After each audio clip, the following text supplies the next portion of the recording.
Okay. அடுத்து வந்து நம்ம என்ன பார்க்க போறோம்னா, பேஜ் லேஅவுட்ல இருக்கக்கூடிய ஒரு ஆப்ஷனா என்னன்னு சொல்லி பார்த்துரலாம். ஆ ஸோ அதுக்கு முன்னாடி என்ன இருக்குன்னா, ட்ரான்னு சொல்லிட்டு ஒரு டேப் இருக்கு. அதுல ஒண்ணும் இல்ல. ஜஸ்ட் நீங்க இந்த மாரி நெறையா பென்சில் மாரி இருக்கும். ஜஸ்ட் அத கிளிக் பண்ணிட்டு, நீங்க டிராயிங் இந்த மாரி பண்ண முடியும். சரிங்களா? ஏதாவது ட்ரா பண்ணணும்னா இது மாரி யூஸ் பண்ணிக்கலாம். ஓகே. ஸோ அதுக்கு தான். ஓகே. இத நம்ம எரேஸ் பண்ணிடலாம் இப்ப. ஓகே. நெக்ஸ்ட்டு மெயினா பார்க்குறது பேஜ் லேஅவுட். ஸோ இந்த டேப்ல என்னென்ன ஆப்ஷன்ஸ் இருக்குன்னு பார்த்தரலாம். ஃபர்ஸ்ட் ஒன் பார்த்தீங்கன்னா தீம். தீம்னா ஒண்ணும் இல்லைங்க. உங்களோட ஃபாண்ட், சைஸு, கலரு எனக்கு ஓவரால் எல்லாமே எனக்கு சேஞ்ச் ஆகும். ஸோ நான் கர்சர் மூவ் பண்ணும்போது பாருங்களேன், பேக்கிரவுண்ட்ல கலரு, அந்த ஃபாண்ட்டோட சைஸ், ஸ்டைல் எல்லாமே எனக்கு கொஞ்சம் மாறும். ஸோ அதான் தீம். ஓகே. நான் இந்த தீம் எடுத்துக்கிறேன். ஓகே. நெக்ஸ்ட் இது என்னன்னா, கலர் மட்டும் தான் உங்களுக்கு மாறும். ஓகே. ஸோ இது போனீங்கன்னா, ஃபாண்ட் மட்டும் உங்களுக்கு மாறும். ஓகே. எஃபெக்ட் போனீங்கன்னா, ஏதாவது சேஃப் இன்சர்ட் பண்ணீங்கன்னா, அந்த சேஃப்க்கு சில எஃபெக்ட் மாறும். ஓகே. ஸோ பெருசா இங்க பெரிய லெவல்ல யூஸ் இருக்காது. ஏன்னா இந்த கலரு, இந்த ஃபாண்ட், லெட்டரோட சைஸ் எல்லாமே நம்ம ஹோம் டேப்லயே நம்ம பார்த்துருப்போம் எப்படி பண்றோம்னு சொல்லிட்டு.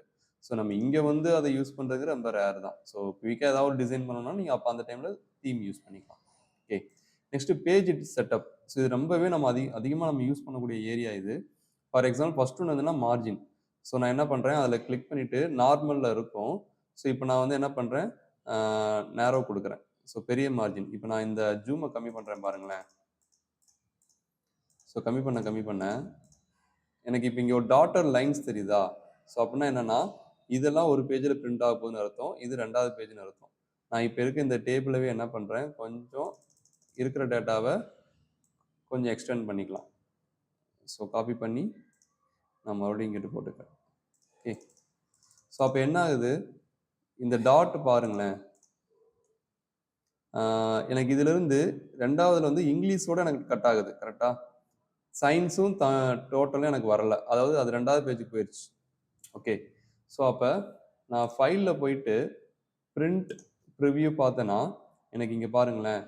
இங்க இங்கிலீஷோட எனக்கு ஃபர்ஸ்ட் பேஜ் பிரிண்ட் ஆயிரும். கீழ வந்தீங்கன்னா, 2ண்ட் பேஜ்ல சயின்ஸ் டோட்டல்ங்கிறது 2வது பேஜ்ல தான் உங்களுக்கு பிரிண்ட் ஆகும். சரிங்களா? இப்ப பிரிண்ட் எடுத்தா எனக்கு 2 பேஜ் அவுட்புட் வரும். 2 பேஜ் எனக்கு பிரிண்ட் அவுட் வரும். ஓகேங்களா? ஸோ ஸோ மார்ஜின் யூஸ் பண்ணி கொஞ்சம் நீங்க எனக்கு இந்த 2மே வந்து ஒரே பேஜ்ல வரணும்னாலும் பண்ணிக்க முடியும். இப்ப நான் மார்ஜின் நார்மல் குடுத்தேன்னா, இப்ப இந்த ப்ளூ கலர் லைன் தெரியுது பார்த்தீங்களா? ஸோ அதான் வந்து அந்த மார்ஜின் லைன் வச்சுக்கோங்க. ஸோ இப்ப இங்க பாருங்க கொஞ்சம் ப்ளூ கலர் நல்லா உள்ளேயே வந்துருச்சு. அப்ப மார்ஜின் சைஸ் பெருசு. நம்ம டேட்டா என்டர் பண்ற ஏரியா வந்து கொஞ்சம் கம்மி தான். அப்ப இத கிளிக் பண்ணோனே, இந்த டாட்டட் லைன் பாருங்களேன், எனக்கு இங்கிலீஷ்ல இருந்து அ தமிழுக்கு மூவ் ஆயிருச்சு. கொஞ்சம் முன்னாடி வந்துருச்சு. ஏன்னா நார்மல் மார்ஜின். ஓகே நேரோங்கிறது கொஞ்சம் பெரிய சின்ன மார்ஜினா இருந்தது. டெக்ஸ்ட் ஏரியா பெருசா எடுத்துச்சு. ஓகே. ஸோ அது. இப்ப நான் ஒய்டு குடுத்தேன்னா, இன்னும் உள்ள வந்துரும். எனக்கு நேமோட கட் ஆயிரும். தமிழ், இங்கிலீஷ், சயன்ஸ் டோட்டல்னா எனக்கு என்ன ஆகும்? அடுத்த பேஜ்ல போய் தான் உங்களுக்கு பிரிண்ட் ஆகும். இப்ப ஃபைல்ல போயிட்டு பிரிண்ட் நான் குடுக்குறேன். இப்ப பாருங்க. நேம் வரைக்கும் எனக்கு பிரிண்ட் ஆயிருக்கு. 2ண்ட் பேஜ்ல தமிழ், இங்கிலீஷ், சயன்ஸ் டோட்டல்ங்கிறது 2ண்ட் பேஜ்ல போய் எனக்கு பிரிண்ட் ஆகுது. ஓகே. ஸோ இந்த மார்ஜின் அலைன்மெண்ட்ட யூஸ் பண்ணி உங்களோட பிரிண்ட் ப்ரிவியூ வந்து கொஞ்சம் சேஞ்ச் பண்ணிக்க முடியும். அதேதான். ஆக்சுவலா வந்து இப்ப இதுலயே வந்துட்டு ஓரியன்டேஷன் இருக்கு. அதுல போர்ட்ரைட் இருக்கு இல்லையா? இப்ப நான் லேண்ட்ஸ்கேப் குடுக்குறேன். ஸோ நான் கொஞ்சம் ஜூம கம்மி பண்ணி பார்த்தா நல்லாவே தெரியும். இப்ப பார்த்தீங்கன்னா உங்களுக்கு தெரியும். இது ஒரு பேஜ், இது ஒரு பேஜ். ஓகேங்களா? 2 பேஜ்ல எனக்கு பிரிண்ட் ஆகுது.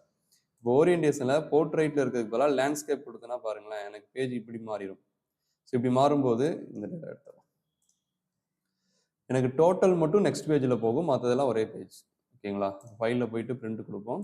பிரிண்ட் ப்ரிவியூல பாருங்களேன். எனக்கு இது வந்து 2ண்ட் பேஜ்ல டோட்டல் மட்டும் எனக்கு 2ண்ட் பேஜ் போகுது. இப்ப எனக்கு டோட்டல் வந்து எனக்கு அதே பேஜ்ல வரணும் அப்படின்னா, ஆ மார்ஜின்ல போய் கொஞ்சம் அட்ஜஸ்ட் பண்ணி பார்க்கணும். நேரோ குடுக்கலாம். ரொம்பவே அதிகமா எடுத்துக்கிச்சு. இப்ப எனக்கு இது எல்லாமே ஒரே பேஜ்ல தான் எனக்கு பிரிண்ட் ஆகுது. ஓகே. இந்த இந்த கட்டிங் லைன் தான் உங்களுக்கு அந்த பேஜ பிரேக் ஆகுதுன்னு நெனச்சுக்கோங்க. ஓகே. ஸோ இப்ப போயிட்டு நான் பிரிண்ட் குடுக்குறேன். இப்ப எனக்கு ஒரே பேஜ்ல அந்த 2மே எனக்கு ஃபுல்லாவே வந்துருச்சு. 2 பேஜ் எடுக்கல. One of one. ஒரு பேஜ்ல தான் உங்களுக்கு பிரிண்ட் அவுட் வரும். ஏன்னா நம்ம என்ன பண்ணியிருக்கோம்? ஓரியன்டேஷன்ல போயிட்டு போர்ட்ரைட்டுக்கு பதிலா லேண்ட்ஸ்கேப் கொடுத்துருக்கோம். ஸோ இப்ப எனக்கு போர்ட்ரைட்லயே தான் இருக்கணும். ஓகே. ஆனா இந்த 2 காலமும் கட் ஆகக்கூடாது. கொஞ்சம் ஜூம் எக்ஸ்டெண்ட் பண்ணி காட்டுறேன் பாருங்க. இப்ப இந்த டாட்டட் லைன் வருது இல்லைங்களா? ஸோ எனக்கு போர்ட்ரைட்ல தான் பிரிண்ட் ஆகணும். ஆனா இந்த 2 காலமும் எனக்கு அதுக்குள்ளயே வரணும். ஸோ அந்த மாதிரி சமயத்தில் என்ன பண்ணுறீங்கன்னா, இங்கே ஸ்கேல் டு ஃபிட்டில் ஸ்கேல்னு ஒரு ஆப்ஷன் இருக்கும். அதில் வந்து 100% கொடுத்துருப்பாங்க. ஸோ அதை என்ன பண்ண கம்மி பண்ண கம்மி பண்ண என்ன ஆகும்னா, இந்த பார்டர் லைன் எனக்கு எக்ஸ்டெண்ட் ஆகி போயிட்டே இருக்கும். இப்போ நான் கம்மி பண்ணுறேன் பாருங்களேன். சயின்ஸ் கிட்ட வந்துருச்சா? இன்னும் கொஞ்சம் கம்மி பண்ணுவோம். இன்னும் கொஞ்சம். இப்போ டோட்டலுக்குள்ள வந்துருச்சா? இப்போ என்னன்னா போர்ட்ரைட்லேயே தான், ஆனால் எல்லாமே ஒரே பேஜில் பிரிண்ட் ஆயிரும். ஓகே, அப்போ ஃபைல் போயிட்டு பிரிண்ட் ப்ரிவியூ பார்க்கலாம். எனக்கு போர்ட்ரைட்டில் தான் இருக்குது, எல்லாமே ஒரே பேஜில் எனக்கு வந்துருச்சு. செகண்ட் பேஜ் எனக்கு போகல. ஓகேவா? ஸோ அப்போ இந்த ஸ்கேல் ஆப்ஷன் ரொம்பவே யூஸ்ஃபுல்லாக இருக்கும். நீங்கள் ஏதாவது ஒரு ரிப்போர்ட் போட்டுட்டீங்கன்னா பிரிண்ட் பண்ணும்போது மட்டும் எனக்கு இந்த 2 காலம் மட்டும் எனக்கு என்ன ஆகும், வராமல் போயிடும், அடுத்த பேஜ் போயிடும். அப்போ அந்த ரிப்போர்ட்டு யூஸ்லெஸ் இல்லைங்களா? அப்போ அந்த 2 காலமும் உங்களுக்கு ஒரே பேஜில் பிரிண்ட் ஆகணும் அப்படின்னா, நீங்கள் ஒன்று இந்த மார்ஜினில் போயிட்டு இதை அட்ஜஸ்ட் பண்ணி பாருங்கள். நார்மல் இருக்குது நேரோ கொடுத்து பாருங்கள், வந்துச்சுன்னா ஓகே. சப்போஸ் அப்படி வரல அப்படின்னா, இந்த ஸ்கேலில் வந்து கொஞ்சம் பர்சன்டேஜ் 100லேருந்து கொஞ்சம் கம்மி பண்ணிகிட்டே வந்தீங்கன்னா அது எக்ஸ்டெண்ட் ஆகிட்டே இருக்கும். இப்போ நல்லாவே கம்மி பண்ணுறேன் பாருங்களேன். இப்போ இந்த டாட்டர் லைன் வந்து எனக்கு எக்ஸ்டெண்ட் ஆகி போயிட்டே இருக்கும். ஸோ எனக்கு இங்கே வரைக்கும் வந்துருச்சு. ஸோ இதை நீங்கள் கம்மி பண்ணிட்டு நீங்கள் கொஞ்சம் பிரிண்ட் அவுட் எடுத்துக்க முடியும். ஸோ அந்த இடத்துல ரொம்பவே ஹெல்ப்ஃபுல்லாக இருக்கும் இந்த ஆப்ஷன். ஓகே, ஸோ இதான் மார்ஜின், இதான் ஓரியன்டேஷன். நெக்ஸ்ட் பேப்பரோட சைஸ். ஸோ நீங்கள் எந்த பேப்பர் பிரிண்ட் அவுட் எடுக்க போகிறீங்களோ அந்த பேப்பர் சைஸை இங்கே யூஸ் பண்ணிங்க. ஃபார் எக்ஸாம்பிள் மேக்ஸிமம் அதிகமாக A4 சீட் தான் யூஸ் பண்ணுவோம். ஸோ அப்போ A4 சீட் கிளிக் பண்ணேன்னா A4 சீட் தான் எனக்கு செட் ஆயிரும். இப்போ இதுவே வந்துட்டு நான் A5 கொடுக்குறேன்னு வச்சுக்கோங்களேன். எனக்கு பாருங்க, இப்போ எனக்கு அவுட்புட் பாருங்களேன். நான் கொஞ்சம் ஜூமை கம்மி பண்ணி காட்டுறேன். பேஜ் லேஅவுட் நல்லாவே தெரியும். இது வந்து A5 ஒரு சீட்டு ரெண்டு சீட் எனக்கு பிரிண்ட் ஆகுது. இதை நான் A4ல கொடுத்தேன்னா ஒரே சீட்டில் அந்த ஃபுல் டேபிள் எனக்கு பிரிண்ட் ஆகுது. சரிங்களா? அப்போ நீங்கள் பிரிண்ட் அவுட் எடுக்கிறதுக்கு முன்னாடி எந்த சீட்டுங்கிறது செக் பண்ணிங்க. லீகல் பேப்பராக இருந்தால் ஹைட் வந்து கொஞ்சம் அதிகமாகவே வரும். ஓகே, ஸோ அப்போ பேப்பர் பிரிண்ட் அவுட் எடுக்கிற மாதிரி அது என்ன பேப்பரில் இருக்குங்கிறது இது போய் கன்ஃபார்ம் பண்ணிக்கிங்க. மேக்ஸிமம் A4ல தான் இருக்கும். இருந்தாலும் ஒன்ஸ் பிரிண்ட் அவுட் எடுக்கிற மாதிரி அதை நீங்கள் செக் பண்ணிக்கிங்க. ஓகே, ஸோ இப்போ நான் ஜூம் பண்ணிக்கிறேன். ஓகே, நெக்ஸ்ட் என்னன்னா print area. Okay, so print ஏரியானா ஒன்றும் இல்லை. ஆக்சுவலாக வந்து நான் இப்போ வந்து பாருங்களேன், எனக்கு வந்து இப்போ நான் நார்மலாக ஃபைலில் போயிட்டு பிரிண்ட் கொடுத்தேன்னா 5 பேர்த்தோட பேரும் பிரிண்ட் ஆகுது இல்லையா? அவங்க என்ன கேட்குறாங்கன்னா, எனக்கு இதில் ஃபஸ்ட்டு 3 பேர்த்தோட ரெக்கார்டு மட்டும் தான் பிரிண்ட் ஆகணும். 4, 5 வந்து பிரிண்ட் பிரிண்ட் அவுட் தேவைங்கள்ங்கிறாங்க. ஃபஸ்ட்டு 3 பேர்த்து ரெக்கார்டு மட்டும் பிரிண்ட் பண்ணி கொடுங்கங்கிறாங்க. அப்போ நம்ம பிரிண்ட்னு போட்டால் நமக்கு இங்கே இருக்க எல்லாமே தான் பிரிண்ட் அவுட்டுக்கு எடுத்துகிட்டு வரும் இல்லையா? அப்போ என்ன பண்ணுறேன்னா, உங்களுக்கு எது எதெல்லாம் வேணுமோ அதை மட்டும் நீங்கள் செலக்ட் பண்ணிவிட்டு பிரிண்ட் ஏரியாவில் போயிட்டு செட் பிரிண்ட் ஏரியான்னு கொடுங்க. ஸோ அப்படி கொடுத்துட்டிங்கன்னா உங்கள் பிரிண்ட் ஏரியா வந்து செட் ஆயிரும். ஸோ நீங்கள் செலக்ட் பண்ணது மட்டும்தான் பிரிண்ட் அவுட் ஆகும். இப்போ நீங்கள் போயிட்டு பிரிண்ட் கொடுத்து பாருங்களேன். ஸோ 1, 2, 3 தான் எனக்கு வந்திருக்கு. 4, 5 எனக்கு பிரிண்ட் அவுட்டுக்கு எடுத்துகிட்டு வரல. ஓகே, ஸோ இதான் கான்செப்ட். இப்போ அதிலே போயிட்டு கிளியர் கொடுத்தீங்கன்னா மறுபடியும் கிளியர் ஆயிரும். இப்போ நான் வந்து பாருங்களேன், நான் இது மட்டும் ஸ்டூடெண்ட் மார்க் லிஸ்ட்டும் ஹெட்டிங் மட்டும் செலக்ட் பண்ணியிருக்கேன். செட் பிரிண்ட் ஏரியா கொடுத்துட்டு ஃபைலில் போய் பிரிண்ட் கொடுத்தேன் அப்படின்னா அந்த ஹெட்டிங் வருமே தவிர யாருடைய ரெக்கார்டுமே எனக்கு விசிபிள் ஆகாது. ஓகே, அப்போ இந்த ஒரு பெரிய ஒரு எக்ஸல் சீட்டில் நீங்கள் நிறைய இடத்துல சின்ன சின்ன கால்குலேஷன் போட்டிருக்கீங்க. ஒரு பர்டிகுலர் பார்ட் மட்டும் நீங்கள் பிரிண்ட் அவுட் எடுக்கணும்னா அந்த இடத்துல இந்த பிரிண்ட் ஏரியாங்கிற ஆப்ஷன் ரொம்ப யூஸ்ஃபுல்லாக இருக்கும். ஓகே, நெக்ஸ்ட் வந்து பேஜோட பிரேக். பேஜ் பிரேக்னா ஒன்றும் இல்லை. இப்போ நான் நம்பர் 2 இருக்குது, 2ல் கிளிக் பண்ணிவிட்டு இன்செர்ட் பேஜ் பிரேக்குன்னு கொடுத்துட்றேன். இப்போ நான் கொஞ்சம் ஜூம் வந்து கம்மி பண்ணிக்கலாம். ஓகே, ஸோ பிரேக்கில் போயிட்டு இன்செர்ட் பேஜ் பிரேக் கொடுத்துட்றேன். இப்போ 2ல் இருக்கிறதுனால இந்த 2க்கு மேலே இங்கே பார்த்தீங்கன்னா ஒரு கோடு, ஒரு லைட்டாக ஒரு கோடு மாதிரி வந்திருக்கும். சரிங்களா? ஸோ இதில் ஒரு கோடு மாதிரி ஜென்ரேட் ஆகிருக்கும். என்னன்னா அந்த இடத்துல பேஜ் வந்து பிரேக் ஆயிடுச்சுன்னு அர்த்தம். இப்போ நான் ஃபைலில் போயிட்டு பிரிண்ட் கொடுத்தேன்னா ஃபர்ஸ்ட் பேஜில் heading plus first record Arun அவரோட ரெக்கார்டு மட்டும் தான் எனக்கு பிரிண்ட் ஆகுது. 2வது பேஜில் நம்பர் 2, 3, 4, 5லாம் எனக்கு பிரிண்ட் ஆகுது. ஸோ அப்போ ஒன்றும் இல்லை, பேஜ் பிரேக்னா ஒன்றும் இல்லை. இது வரைக்கும் ஒரு பேஜ் எடுத்துக்கும், அதுக்கு கீழே இருக்கிறதெல்லாம் இன்னொரு பேஜில் போய் பிரிண்ட் ஆகும். ஸோ அதான் பேஜ் பிரேக் அப்படிங்கிறது. ஸோ மறுபடியும் நீங்கள் அதிலேயே போயிட்டு ரிமூவ் பேஜ் பிரேக் கொடுத்தாலும் சரி, ரீசெட் ஆல் பேஜ்னா எத்தனை பேஜ் பிரேக் இருக்கோ அது எல்லாத்தையும் ரீசெட் பண்ணிடும். ஓகேங்களா? ஸோ இப்போ நான் ஃபஸ்ட்டு 3 ரெக்கார்டு வேணும் அப்படின்னா என்ன பண்ணுறது, 4வது ரெக்கார்டில் கிளிக் பண்ணிவிட்டு பிரேக் கொடுத்துருங்க. அப்போ ஃபஸ்ட்டு 3 ரெக்கார்டு ஒரு பேஜில் பிரிண்ட் ஆகும். 4, 5ங்கிறது அடுத்த பேஜில் பிரிண்ட் ஆகும். பிரிண்ட் ப்ரிவியூ பார்ப்போம். 1, 2, 3, 4, 5 வந்து அடுத்த பேஜில் பிரிண்ட் ஆகும். சரிங்களா? ஸோ இதுதான் வந்து பேஜ் பிரேக். ரிமூவ் பண்ணிடலாம். ஓகே, ஸோ இது நெக்ஸ்ட் வந்து பேக்ரவுண்ட் வந்து நீங்கள் இந்த ஒர்க் பண்ணுறீங்க இல்லைங்களா, இந்த ஒர்க் ஷீட்டில் பேக்ரவுண்டில் ஒயிட் கலரில் இருக்கா. ஸோ நீங்கள் அந்த பேக்ரவுண்டை கிளிக் பண்ணிங்கன்னா அந்த பேக்ரவுண்டில் நீங்கள் ஏதாவது இமேஜ் ஏதாவது வச்சுக்கலாம்.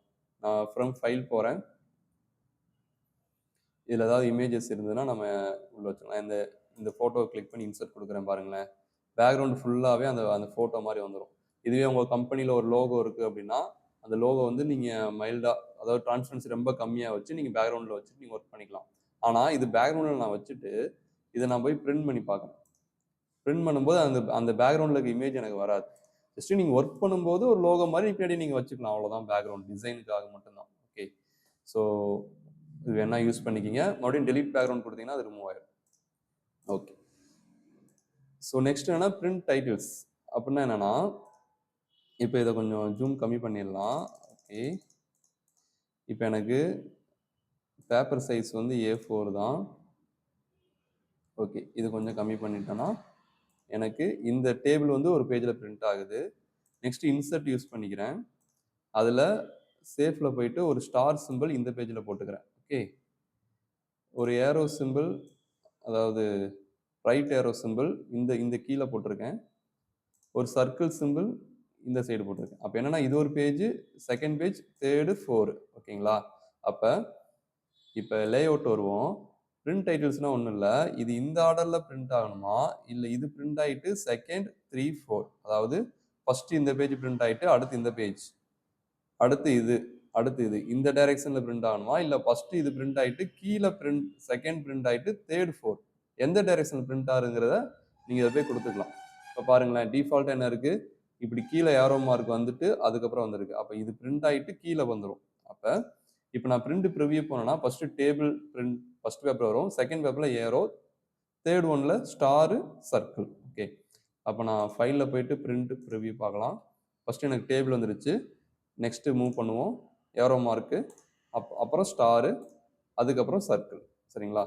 ஸோ இந்த ஆர்டர் தான் உங்களுக்கு பிரிண்ட் அவுட் ஆகி ஆர்டரில் வெளியில் வரும். ஓகே, இல்லை எனக்கு ஆர்டரை மாற்றணும்னா நீங்கள் அதிலே போயிட்டு கீழே ரேடியோ பட்டனை கிளிக் பண்ணிட்டீங்கன்னா இந்த ஆர்டர், அந்த ஏரோ மார்க்ஸ் அதோட ஸ்டைல் மாறிடும்.